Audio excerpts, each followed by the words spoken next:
Friends, Padma Shri Sudha Murthy has written a story, the story of silk. Please listen to it. Did you know that silk was discovered in China? A long time ago, in a tiny village in China, there lived a poor girl belonging to a famous family. One day, the emperor was passing through the village and saw her working in the fields. He noticed her pretty face, her proud bearing, and her rough, work-worn hands, which meant she worked very hard through the year. He immediately fell in love with her, and though he was much older and decided to marry her. The girl married the ruler of the land and went to live in his palace as his beloved queen. But she was unhappy. She had grown up in the wide open spaces of the countryside, and now she was confined to a palace, magnificent though it was. She was used to working from dawn to night without a moment's rest. But now she had many servants to take care of her needs and did not know how to fill her time. In the village, she had been surrounded by family and friends who exchanged news and gossips as they worked. But in the palace, it was quiet and no one spoke out of turn. The emperor noticed his new wife was sad and tried his best to make her happy.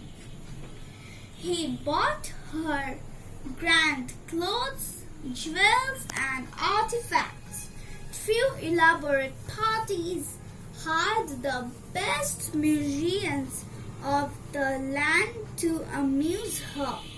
Yet she was sad. One afternoon, the empress sat under a mulberry bush in her garden, lost in her thoughts about her village. She slowly sipped hot water from a cup, staring up at the blue sky. The girl remembered the birds that flew over her village. Then, singing softly to herself, she picked up her cup to take another sip. But what was this?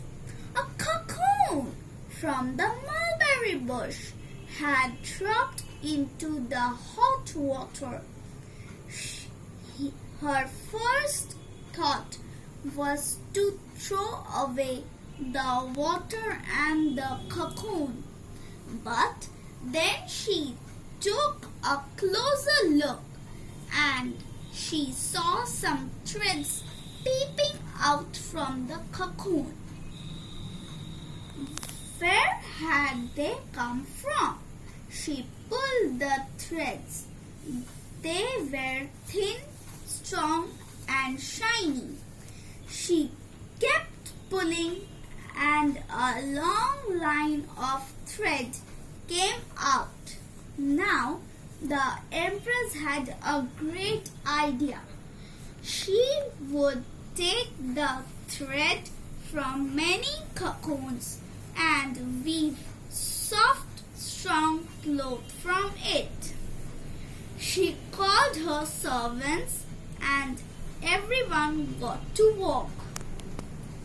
They took cocoons out from the mulberry tree, dropped them in hot water and removed the thread. They gathered a fair amount of yarn. Then the queen ordered a special weaving machine and wove the first piece of cloth using this new thread. This was how the silk, the best and brightest form of cloth, was weaved. The manufacture of silk spread throughout China. It was the cloth that only royalty could wear and was much in demand in lands as far away as Rome. The route through which silk was traded between China and Europe through Asia was called the Silk Route.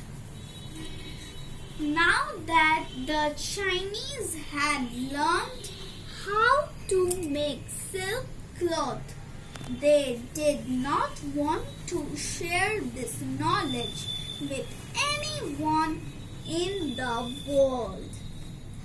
For many years, all members of the Chinese royal family were sworn never to reveal the secret to anyone. When princesses got married and went away to far off lands, they were not allowed to tell anyone in their new home how silk was made. Many years later, when a clever princess was leaving her house on getting married, as was the custom, her bags were searched carefully to check that she did not carry anything that would help her make silk. This princess had been weaving silk from a young age and wanted to continue to do so wherever she went.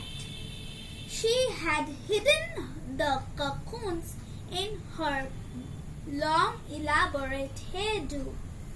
No one thought of looking there. When she went to her husband's house, she took out these cocoons from her hair and started gathering silk threads. In this way, legend goes, the knowledge of how to make silk left China. Thank you, friends. Bye.